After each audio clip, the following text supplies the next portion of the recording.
Georg Whitefield, pregador incansável do século XVIII, muitas vezes lembrava que Deus não olha para as mãos erguidas, mas para o coração que as ergue.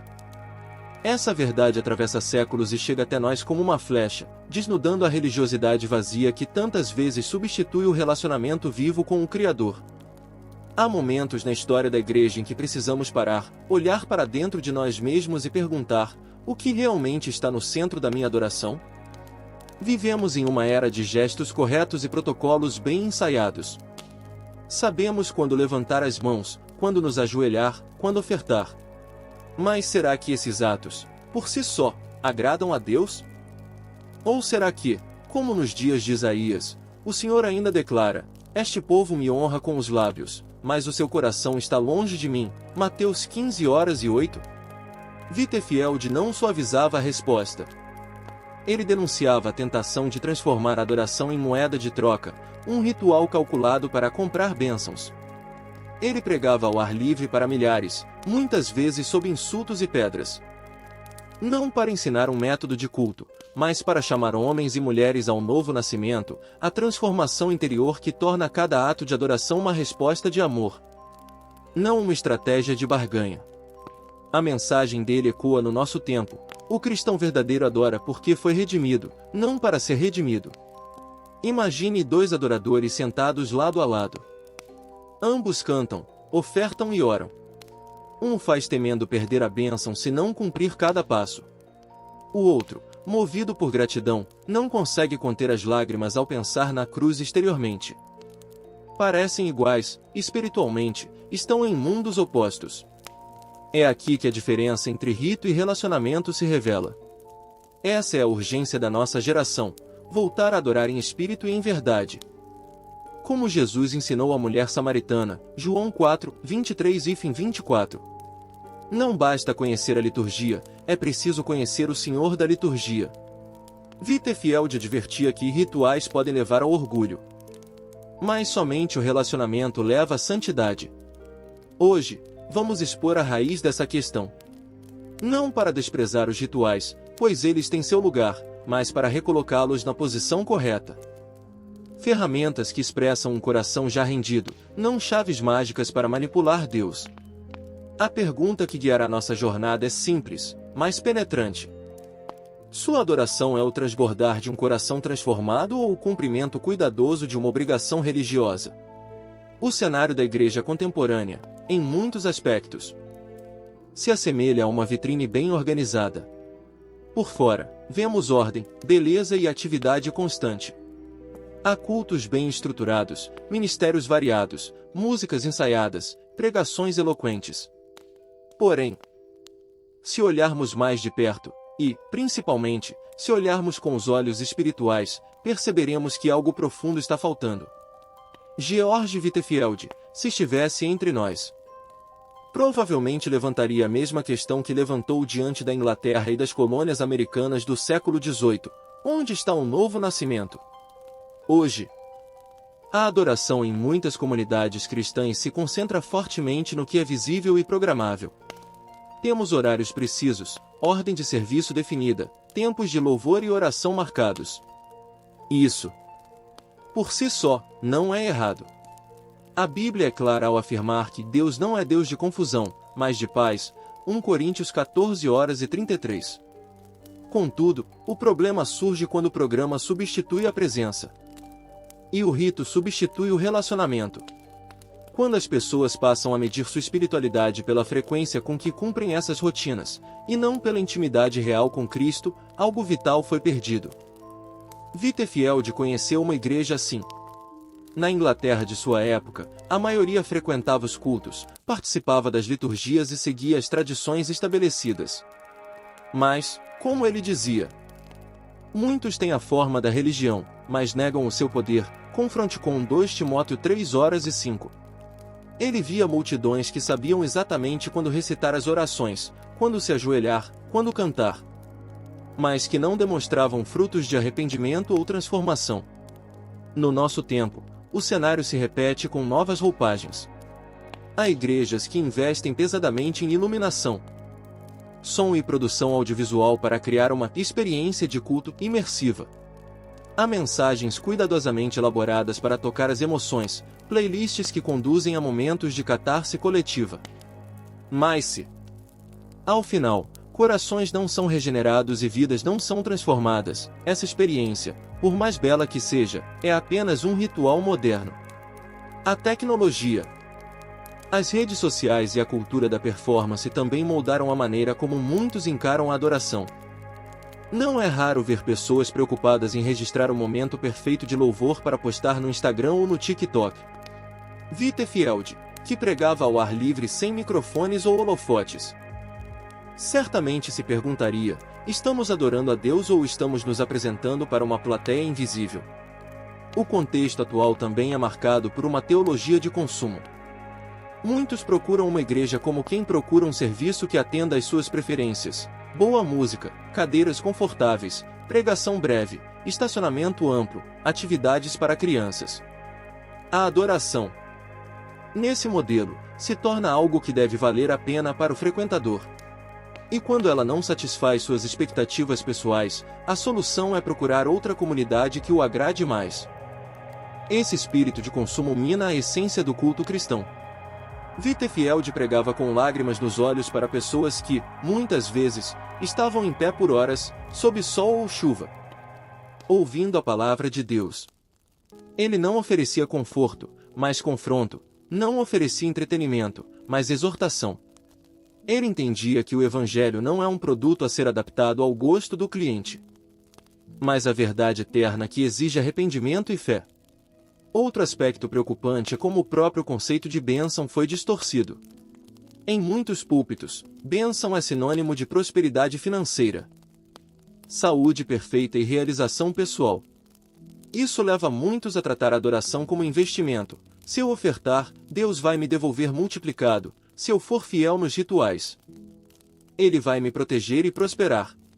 É exatamente a mentalidade que Jesus confrontou quando expulsou os cambistas do templo, transformar o lugar de oração em um mercado espiritual. O perigo é que, nesse contexto, a motivação por trás da adoração se torna transacional. É como se dissessem a Deus: eu cumpro minha parte, e o Senhor cumpre a sua. Wittefeld alertava que isso não é fé, mas superstição. Você pode ajoelhar 1000 vezes e não estar mais perto do céu do que no primeiro dia, dizia ele. Para ele, o novo nascimento era a única base verdadeira para qualquer ato de adoração aceitável diante de Deus. Comparando com o tempo de Wittefeld, vemos que a superficialidade espiritual não é novidade. A diferença é que hoje temos mais recursos para mascará-la. Antigamente, a liturgia vazia era percebida pelo silêncio frio dos templos. Agora, ela pode estar escondida sob aplausos, luzes e sons vibrantes. Mas o sintoma é o mesmo: vidas que não exibem fruto de arrependimento, corações que não amam mais a Cristo do que amavam antes, comunidades que crescem em número, mas não em santidade. Wittefeld enfrentou uma igreja que, em grande parte, via o batismo e a participação nos sacramentos como suficientes para garantir salvação. Ele denunciou isso com ousadia, pregando que não basta nascer da carne, é preciso nascer do Espírito. Hoje, poderíamos dizer, não basta frequentar cultos, levantar as mãos ou postar versículos, é preciso ser regenerado pelo Espírito Santo. Esse é o contexto que nos desafia, uma geração cercada de formas religiosas, mas carente da essência.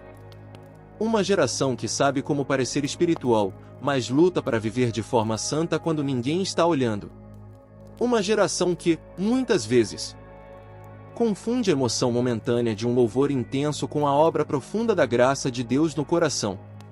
Quando Jesus disse a Nicodemos, em João 3:7, não te admires de eu te dizer: importa-vos nascer de novo, ele não estava falando de uma opção entre várias práticas religiosas. Ele estava estabelecendo a única porta de entrada para o reino de Deus. E essa verdade, pregada com fervor por Wittefeld, continua sendo o antídoto para a adoração vazia que ainda permeia nossas igrejas. Portanto, ao olharmos para o problema, precisamos ser honestos. Não é apenas uma questão de modernidade ou de estilo de culto. É uma questão de coração. O que move a sua adoração? É a busca pela presença de Deus ou o desejo de manter uma boa aparência religiosa? Você se aproxima de Deus com a confiança de um filho amado ou com a ansiedade de um servo tentando evitar a ira do seu senhor? Essa é a crise que atravessa gerações. E é sobre essa crise que precisamos falar com clareza, pois sem reconhecer o problema, jamais buscaremos a solução. Para compreender plenamente a diferença entre rituais e relacionamento, precisamos voltar à fonte, a Palavra de Deus. É nas páginas da Escritura que encontramos o alicerce da verdadeira adoração e a explicação clara do que significa nascer de novo. E, ao olharmos para João 3, somos conduzidos a um diálogo que moldou não apenas o ministério de Jesus, mas também a pregação de George Whitefield. Nicodemos era um fariseu, membro do Sinédrio. Um homem respeitado e profundamente religioso. Conhecia a lei, praticava rituais com rigor e era reconhecido por sua moralidade. Porém, ao se encontrar com Jesus à noite, ouviu palavras que abalaram sua estrutura religiosa. Na verdade te digo que aquele que não nascer de novo não pode ver o reino de Deus. João 3:3. Essa declaração foi radical. Nicodemos não era um ignorante espiritual, era alguém que passará a vida cumprindo mandamentos e observando tradições. E, ainda assim, Jesus afirmou que nada disso era suficiente para lhe dar acesso ao reino de Deus. Whitefield, ao pregar sobre este texto, dizia: não importa quão polida seja a sua vida exterior. Se o seu coração não foi transformado pelo Espírito Santo, você está espiritualmente morto. Jesus prossegue explicando que o novo nascimento não é algo produzido pelo esforço humano. Ele é obra do Espírito. O que é nascido da carne é carne, e o que é nascido do Espírito é Espírito. João 3:6. Isso significa que todas as práticas religiosas, por mais sinceras ou intensas que sejam, não têm poder de regenerar o coração humano. Elas podem disciplinar hábitos, mas não podem ressuscitar o espírito morto pelo pecado.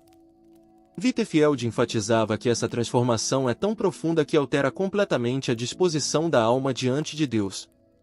Antes, o pecador pode até cumprir rituais, mas o faz como um dever frio ou uma tentativa de ganhar méritos. Depois do novo nascimento, cada ato de adoração é uma resposta natural de amor. Ele afirmava: o homem regenerado não serve a Deus para ser amado, mas porque já foi amado com amor eterno. Essa é a diferença crucial que precisamos entender. No Antigo Testamento, Deus já deixava claro que o ritual sem coração era inútil. Em Isaías 1:13-14, ele diz: não continueis a trazer ofertas vãs. O incenso é para mim abominação, as vossas solenidades a minha alma as aborrece. O problema não estava nos rituais em si, mas na falta de sinceridade e pureza de coração. Jesus retoma essa mesma linha em Mateus 15:8-9, citando Isaías: este povo se aproxima de mim com a boca e me honra com os lábios, mas o seu coração está longe de mim, e em vão me adoram, ensinando doutrinas que são preceitos de homens. Whitefield usava este texto para mostrar que uma vida inteira de adoração pode ser vã se o coração não estiver em comunhão real com Deus. O novo nascimento, portanto, é o ponto de partida. Ele não apenas nos torna capazes de adorar, mas transforma a própria natureza da nossa adoração. Paulo descreve isso em Romanos 12:1, quando exorta: apresentai os vossos corpos por sacrifício vivo, santo e agradável a Deus, que é o vosso culto racional. Whitefield interpretava culto racional como uma adoração consciente, movida por entendimento e amor, e não por repetição mecânica. Ao pregar João 3, Whitefield também fazia questão de expor a insuficiência das obras para a salvação. Ele lembrava que Nicodemos, apesar de seu zelo, ainda estava perdido. E advertia sua audiência: vocês podem ser batizados, confirmados, comungar e contribuir generosamente, e ainda assim perecer eternamente, se não nascerem de novo. Essa verdade confronta frontalmente a mentalidade religiosa que mede espiritualidade por frequência, cargos ou envolvimento em atividades da igreja. O novo nascimento é uma obra de Deus, e sua evidência não está apenas no culto público, mas no fruto diário de arrependimento e obediência. Além disso, Jesus utiliza a metáfora do vento, João 3:8, para explicar a soberania e o mistério dessa obra. O vento sopra onde quer, e ouves a sua voz, mas não sabes de onde vem, nem para onde vai. Assim é todo aquele que é nascido do Espírito. Whitefield amava esta imagem, pois mostrava que não podemos controlar ou programar o mover de Deus. Ele dizia: vocês podem preparar o campo, mas somente o Espírito Santo pode fazer soprar o vento da vida. Essa dependência total da graça divina é o que destrói a ilusão de que podemos nos salvar através de rituais. Os ritos têm valor quando são expressão de fé viva, mas são inúteis como substitutos da regeneração. Whitefield advertia que muitos se apoiam nos sacramentos como se fossem garantias automáticas de salvação. Ele afirmava: os sacramentos são selos da graça, mas não a própria graça. Recebê-los sem fé é como selar uma carta vazia. No contexto da adoração, isso significa que cantar, ofertar ou orar não são moedas de troca, mas respostas à obra já realizada por Cristo. Quando entendemos que Cristo já pagou o preço, João 19:30, percebemos que não há nada que possamos acrescentar à nossa salvação. E, por isso, adoramos não para obter, mas para agradecer. A fundamentação bíblica também nos leva a compreender que o novo nascimento gera mudança real. 2 Coríntios 5:17 declara: se alguém está em Cristo, nova criatura é, as coisas velhas já passaram. Eis que tudo se fez novo. Whitefield ilustrava isso com testemunhos de pessoas que, após serem regeneradas, não apenas mudaram seus hábitos religiosos, mas também sua conduta em casa, no trabalho, nas relações. Ele via a adoração verdadeira não como um evento semanal, mas como um estilo de vida que permeia todas as áreas. Finalmente, devemos notar que Jesus não apresentou o novo nascimento como algo opcional ou secundário, mas como requisito absoluto. Importa-vos nascer de novo, João 3:7. Whitefield ecoava isso em cada sermão, insistindo que sem essa experiência, todo o resto era inútil. Ele não temia ofender sua audiência, pois sabia que a eternidade estava em jogo. Ao unir a clareza bíblica com a urgência do pregador do século XVIII, entendemos que a base de toda adoração genuína é um coração regenerado. Rituais podem expressar esse coração, mas jamais podem criá-lo. A obra é do Espírito, e nossa parte é nos render, crendo no Filho de Deus e permitindo que sua graça transforme nosso ser. Portanto, antes de examinarmos os sinais e características da verdadeira adoração, precisamos responder a esta pergunta: já nascemos de novo? Sem essa resposta afirmativa, qualquer análise sobre culto, louvor ou devoção será apenas superficial. Whitefield não cansava de repetir: você pode enganar o mundo, mas não pode enganar a Deus. Ele conhece o seu coração. Se não for lavado no sangue do Cordeiro, todas as suas obras serão como trapos de imundícia. Assim, a fundamentação bíblica nos mostra que a adoração verdadeira começa onde o eu termina e Cristo reina. E essa realidade não pode ser produzida por fórmulas, apenas pelo toque vivificante do Espírito Santo. Ao entendermos que o novo nascimento é a base de toda adoração verdadeira, precisamos agora aprofundar naquilo que ele produz. Não se trata de um conceito abstrato ou de uma emoção momentânea, mas de uma transformação visível, que se reflete na vida cotidiana e molda a maneira como nos aproximamos de Deus. George Whitefield costumava dizer: a graça que não muda a vida não salva a alma. Isso significa que o cristão regenerado não apenas fala sobre sua fé, mas a vive, tornando sua adoração um reflexo constante dessa nova realidade. Primeiro, o novo nascimento produz uma motivação purificada para adorar. Antes, a adoração era muitas vezes um meio de alcançar benefícios, bênçãos materiais, reconhecimento social, até mesmo uma tentativa de aliviar a consciência.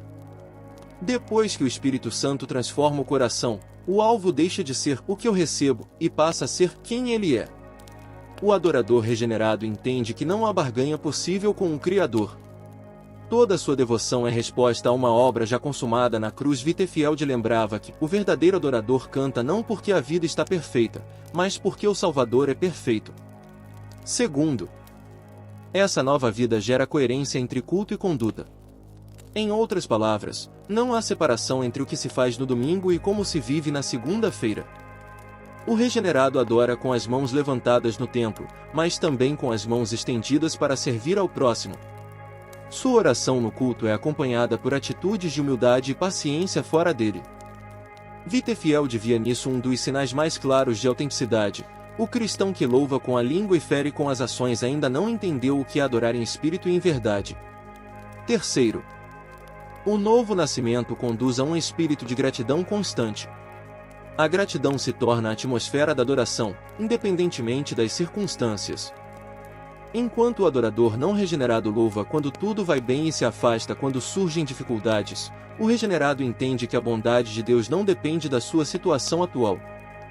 Isso não é um otimismo superficial, mas a consciência profunda de que já recebeu, em Cristo, mais do que poderia pedir ou imaginar. Efésios 3:20. Quarto, essa transformação traz sensibilidade ao pecado. Não significa que o regenerado se torne impecável, mas que ele não consegue mais conviver confortavelmente com o erro. O pecado não é apenas uma infração contra um mandamento, mas uma ofensa contra o Deus que ama. Essa consciência muda completamente a adoração, porque ela passa a ser acompanhada por arrependimento sincero e desejo de santidade. Wittefield alertava: o pecado não confessado é como poeira acumulada no altar, cedo ou tarde, sufocará a chama. Outro ponto central é que a regeneração leva a uma adoração que transborda em serviço. O verdadeiro adorador não limita sua devoção a palavras e cânticos, mas a traduz em ações concretas de amor. Jesus deixou claro em Mateus 25:40 que servir aos necessitados é, na realidade, servir a Ele. Wittefield, que fundou orfanatos e pregou incansavelmente aos marginalizados, via o serviço como fruto natural de um coração transformado. Ele dizia: não se contente em cantar sobre o amor de Deus, vá e demonstre esse amor ao mundo. Além disso, o regenerado passa a buscar a presença de Deus mais do que suas dádivas. Isso significa que sua oração não é centrada apenas em pedidos, mas em comunhão. Ele deseja conhecer mais a Deus, entender sua vontade, e se alegrar na sua presença, como o salmista declarou: na tua presença há plenitude de alegria, Salmo 16:11. Wittefield afirmava que o céu não é céu por causa das ruas de ouro, mas porque Cristo está lá. Também é evidente no regenerado uma liberdade interior na adoração. Ele não está mais preocupado com a opinião dos outros, nem se sente obrigado a seguir padrões externos para ser aceito. Sua expressão de adoração é sincera, fruto de um coração aberto diante de Deus. Isso não significa desordem ou excentricidade, mas autenticidade. Ele sabe que adorar é coram Deo, diante da face de Deus, e isso basta.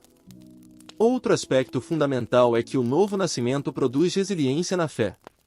A adoração não é abalada por provações, porque está enraizada no caráter imutável de Deus. Essa estabilidade espiritual faz com que o regenerado seja um testemunho vivo para outros, mostrando que a fé não é apenas uma âncora em tempos de calmaria, mas também em meio à tempestade. Wittefield, que enfrentou oposição feroz e perseguição, mantinha sua pregação e louvor firmes porque sua confiança estava no Senhor, não nas circunstâncias. Por fim, vale destacar que a regeneração inspira um anseio pela eternidade.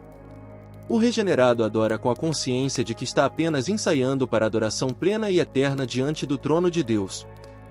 Isso coloca em perspectiva todos os desafios e dores presentes, pois ele sabe que as aflições leves e momentâneas produzem para nós um peso eterno de glória. 2 Coríntios 4:17.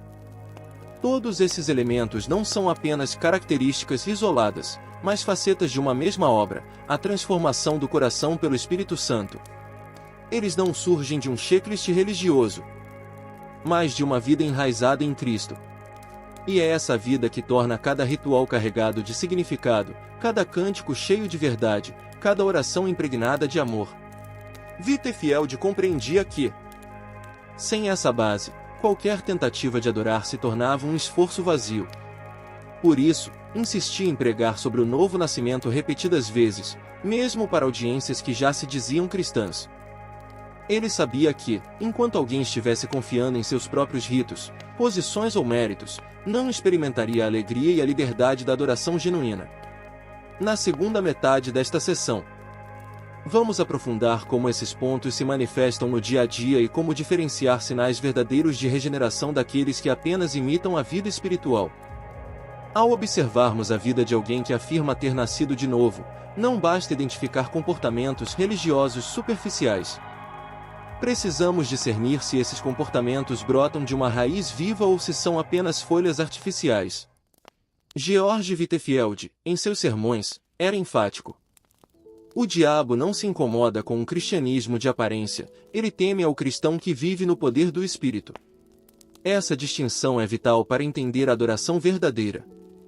Um dos sinais mais claros dessa autenticidade é a constância na devoção. O regenerado não vive de picos emocionais seguidos de longos períodos de apatia espiritual. Sua comunhão com Deus é estável e perseverante, porque não depende de circunstâncias externas, mas de um relacionamento interior. Ele não precisa de um culto altamente produzido para sentir gratidão. Até mesmo na simplicidade de um momento de oração silenciosa, ele encontra alegria. Outro sinal é a integridade moral. Whitefield destacava que o novo nascimento leva a um compromisso radical com a verdade. Isso significa que o regenerado não apenas evita mentiras explícitas, mas também rejeita meias-verdades e manipulações. Ele sabe que adorar em espírito e em verdade, João 4:24, implica viver de acordo com a verdade em todas as áreas da vida.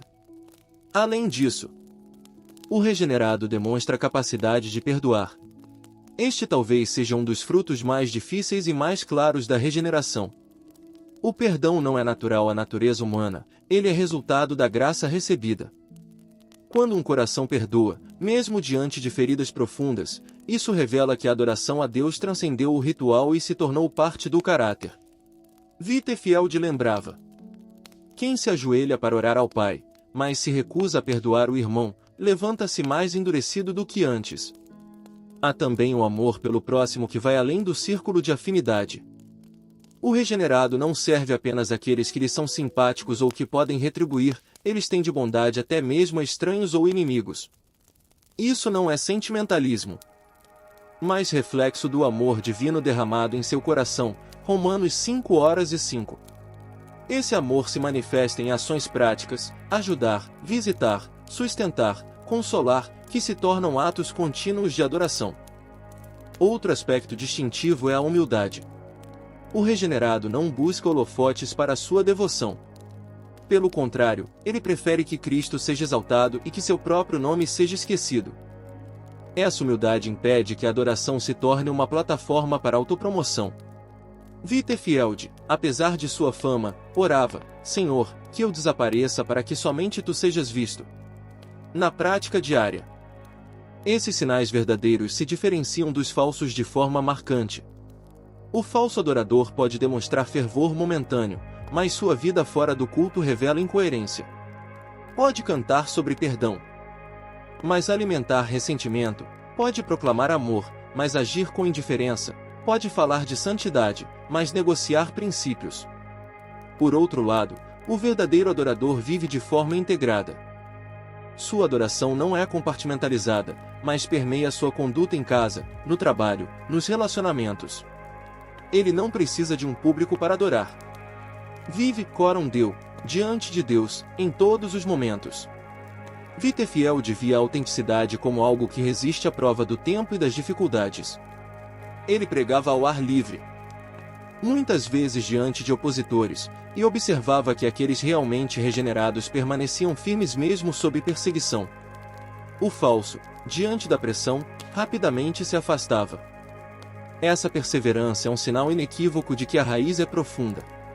Outro ponto relevante é que a regeneração produz discernimento espiritual. O regenerado aprende a avaliar práticas e doutrinas à luz da palavra, não apenas pela tradição ou pela emoção do momento. Isso protege contra o engano e o ajuda a manter a adoração centrada em Deus e não em experiências passageiras.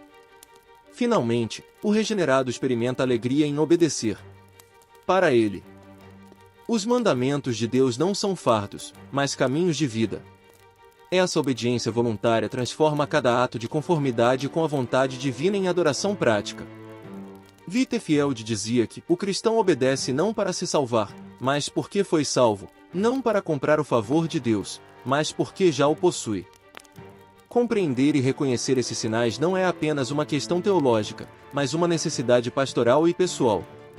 Se a nossa adoração não flui dessa transformação, precisamos buscar ao Senhor para que Ele nos dê um novo coração e um novo espírito. Ezequiel 36, 26. Sem isso, todos os cânticos, ofertas e rituais serão como som vazio diante do trono eterno. Na próxima sessão, veremos o que acontece quando essa transformação não ocorre e como a ausência do novo nascimento afeta não apenas a vida de adoração, mas o destino eterno. Quando o novo nascimento não ocorre, e a adoração permanece restrita a rituais vazios, as consequências são sérias, profundas e eternas. George Wittefield jamais suavizava esse ponto, pois sabia que a eternidade estava em jogo.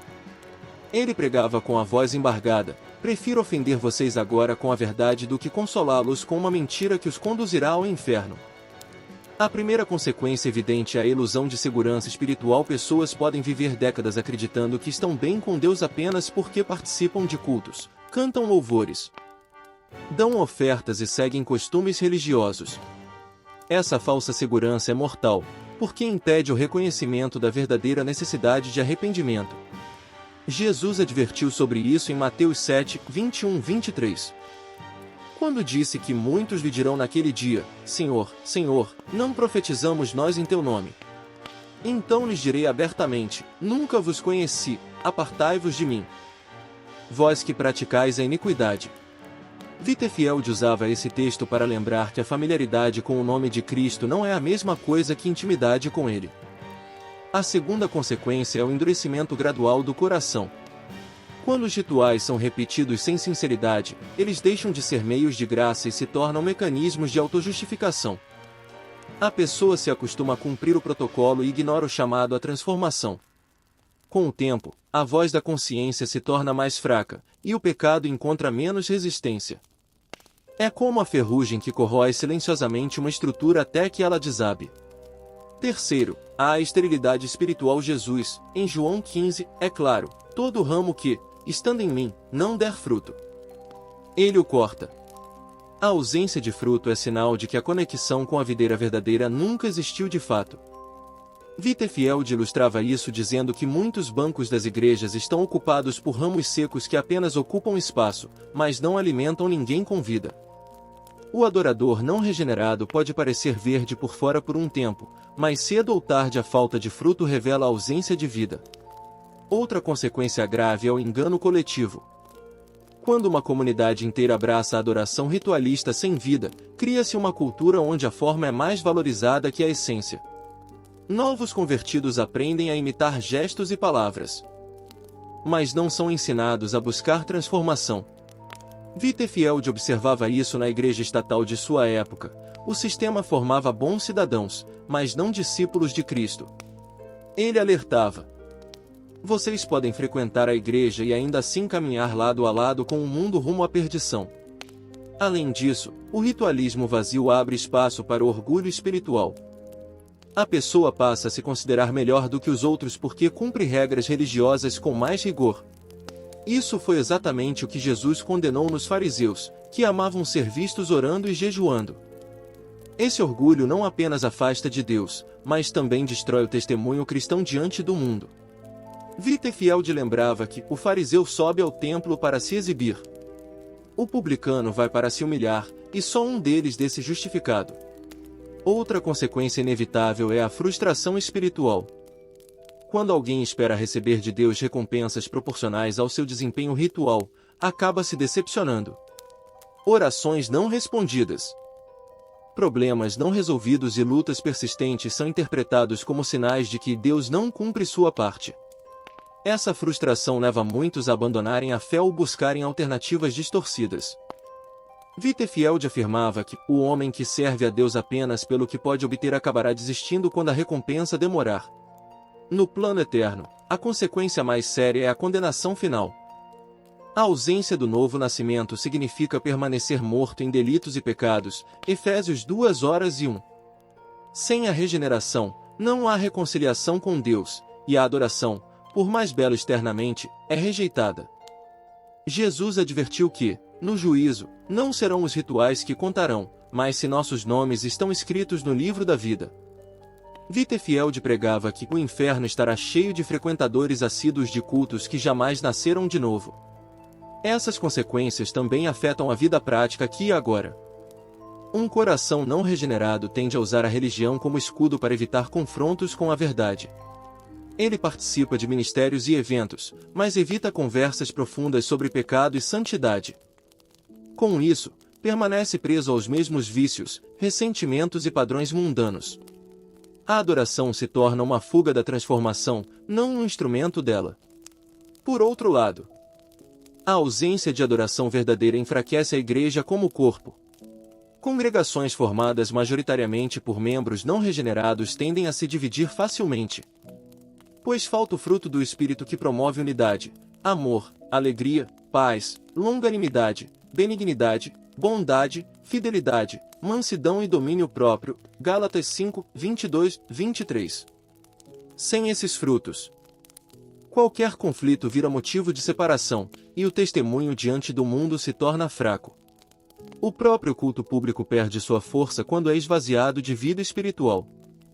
Wittefield descreveu essa cena em sua época: assembleias silenciosas, cânticos frios, orações mecânicas.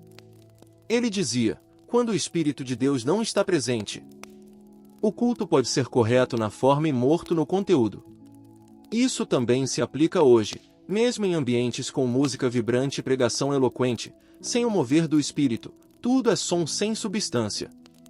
Há ainda a consequência de perpetuar a cegueira espiritual. Pessoas criadas nesse ambiente ritualista muitas vezes não percebem que falta algo essencial. Crescem acreditando que é assim mesmo e transmitem essa tradição aos filhos, criando gerações inteiras que conhecem o formato da adoração, mas não o Deus a quem deveriam adorar. Foi contra esse ciclo que Wittefield se levantou, pregando ao ar livre para alcançar aqueles que nunca ouviriam sobre o novo nascimento dentro das paredes da igreja. Em última análise, a consequência mais trágica é viver e morrer sem experimentar a alegria de conhecer a Deus pessoalmente. A adoração verdadeira não é apenas um dever, é um privilégio e uma fonte de prazer. O salmista disse: melhor é um dia nos teus átrios do que 1000 em outro lugar. Salmo 84:10. Negar-se a buscar essa comunhão real é perder o maior tesouro que um ser humano pode ter. Wittefield chorava ao pensar que muitos, ao final da vida, olhariam para trás e perceberiam que estiveram perto da fonte, mas nunca beberam dela. Essa advertência não é para nos condenar sem esperança, mas para nos despertar enquanto há tempo. Se identificamos em nós mesmos algum desses sinais de adoração vazia, o momento de agir é agora. Deus, em sua graça, ainda chama: voltai para mim, e eu voltarei para vós. Malaquias 3:7. Ele não rejeitará um coração quebrantado e contrito. Salmo 51:17. Wittefield encerrava advertências como está com um apelo direto: se hoje ouvirdes a voz de Deus, não endureçais o vosso coração. A eternidade é longa demais para ser negligenciada. E a presença de Deus é preciosa demais para ser substituída por ritos vazios. Chegamos ao momento em que a palavra de Deus deixa de ser apenas informação para se tornar um chamado à ação.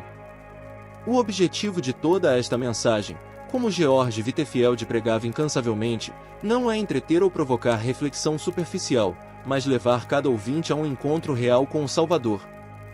Wittefield dizia: pregamos como homens que não sabem se viverão para pregar de novo, por isso, suplicamos que se reconciliem com Deus hoje. O convite à resposta começa com uma pergunta pessoal e inescapável: você nasceu de novo?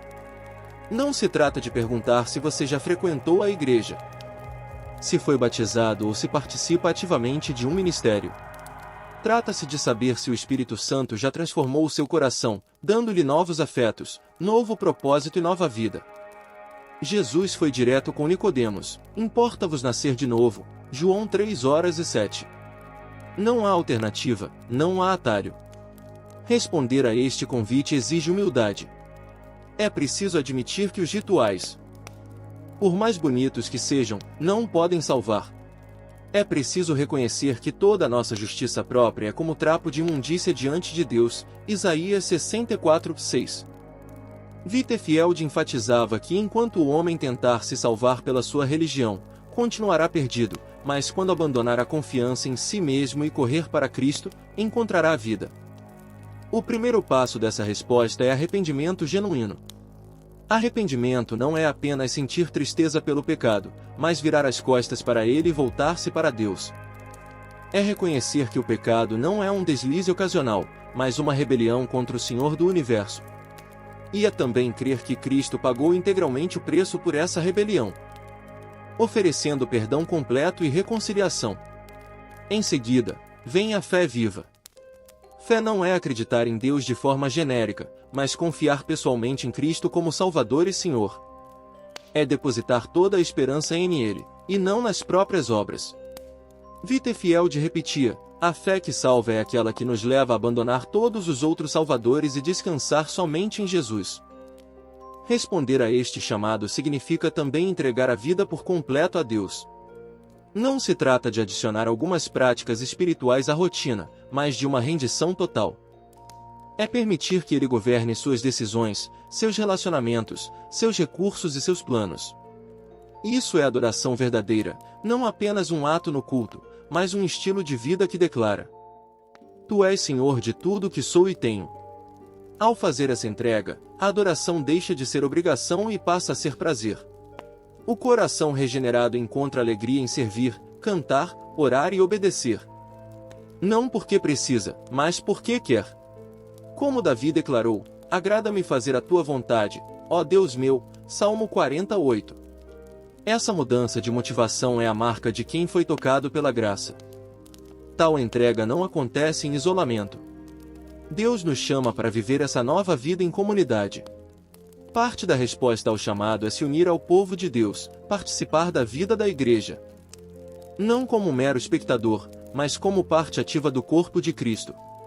Vitterfield, mesmo pregando ao ar livre para multidões, sempre incentivava os novos convertidos a se conectarem a uma comunidade local onde pudessem crescer e servir.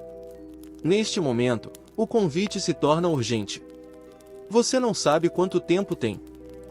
Vitterfield lembrava que há milhões agora no inferno que pretendiam se arrepender amanhã. O amanhã pode nunca chegar. A voz do Espírito Santo está falando hoje, e o tempo de responder é agora. Talvez você se sinta indigno, como se tivesse ido longe demais para voltar. A boa notícia é que a graça de Deus é maior que o seu pecado. Em Cristo, não há condenação para os que creem, Romanos 8:1. Ele não apenas perdoa, mas transforma, restaurando aquilo que o pecado destruiu. Vitterfield dizia que Cristo não veio para melhorar o homem velho, mas para criar um homem novo. Responder a este convite significa também estar disposto a mudar prioridades. Coisas que antes eram centrais, status, posses, aprovação humana, se tornam secundárias diante do valor supremo de conhecer a Cristo, Filipenses 3:8. A vida regenerada passa a buscar antes o reino de Deus e sua justiça, confiando que todas as outras coisas serão acrescentadas, Mateus 6:33. E, finalmente, responder é comprometer-se a viver em obediência contínua. Não é uma decisão de momento, mas um pacto de vida. É perseverar na fé, mesmo quando as emoções oscilam, mesmo quando as provações chegam. Vitterfield advertia: o cristão não é medido pela chama do seu primeiro amor, mas pela constância do seu caminhar com Deus. Portanto, o convite está diante de você: arrependa-se, creia e renda-se totalmente a Cristo. Não confie em rituais para lhe dar vida. Receba a vida que só o Espírito Santo pode gerar. Então, cada cântico, cada oração, cada gesto de amor será uma expressão viva de adoração. Hoje, o chamado ecoa como ecoava nos campos e praças onde Vitterfield pregava: vinde a Cristo, vinde agora, vinde como estais. Chegamos ao fim desta mensagem. Mas não ao fim do chamado de Deus para a sua vida. Tudo o que ouvimos até aqui aponta para uma única realidade: a adoração verdadeira nasce de um coração regenerado. sem o novo nascimento. Nossos rituais, por mais belos e disciplinados que sejam, não passam de formas vazias. George Whitefield não poupava palavras para declarar isso. Deus não se impressiona com lábios que o honram se o coração permanece distante. Ao longo desta reflexão, vimos que a diferença entre rito e relacionamento está no coração. O ritual, por si só, não é inimigo da fé, ele pode ser um aliado precioso quando é a expressão de um coração rendido. Mas quando o ritual se torna substituto da transformação interior, ele nos afasta de Deus. Ainda que externamente pareça aproximar-nos. Jesus foi claro com Nicodemos, e a mesma clareza é necessária para nós. Importa-vos nascer de novo. João 3:7. Esse é o ponto de partida. O alicerce de uma vida de adoração que glorifica a Deus e transforma o adorador. Sem isso, a adoração se torna mera performance. Com isso, ela se torna vida. A pergunta que ecoa agora é inevitável. Sua adoração é fruto de um coração transformado ou apenas o cumprimento cuidadoso de uma tradição? Essa pergunta não é retórica, é um convite à autoavaliação sincera diante de Deus. O salmista orou: Sonda-me, ó Deus, e conhece o meu coração. Salmo 1:3-9-23. Essa deve ser a nossa oração neste momento. Se ao se examinar você perceber que ainda vive confiando em ritos para se aproximar de Deus, hoje é o dia de mudar. Arrependa-se, creia no Evangelho, renda-se a Cristo. Não adie a decisão. Whitefield pregava como se cada sermão fosse o último. Porque sabia que cada ouvinte poderia estar a um passo da eternidade. E se você já nasceu de novo, o desafio é viver de forma coerente com essa nova vida. Que a sua adoração não se limite ao culto dominical, mas se manifeste em cada gesto, palavra e decisão. Que o amor, a humildade, o perdão e o serviço sejam evidências visíveis de que Cristo vive em você. Esta é a hora de agir. Não permita que esta mensagem seja apenas mais um momento de inspiração passageira. Tome uma decisão concreta diante de Deus. Ore, confesse, agradeça, comprometa-se. E, se esta palavra tocou seu coração, compartilhe-a com outros.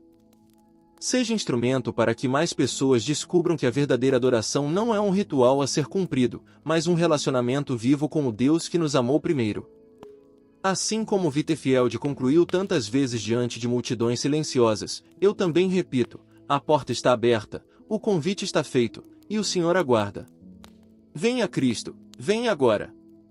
Venha como está. Que a sua vida seja, a partir de hoje, um culto contínuo, um hino vivo de gratidão e amor ao Senhor. Agora, eu o convido, inscreva-se, compartilhe esta mensagem e, mais importante, viva-a! Porque adorar a Deus não é sobre rituais, mas sobre um relacionamento genuíno que transforma tudo o que somos e fazemos.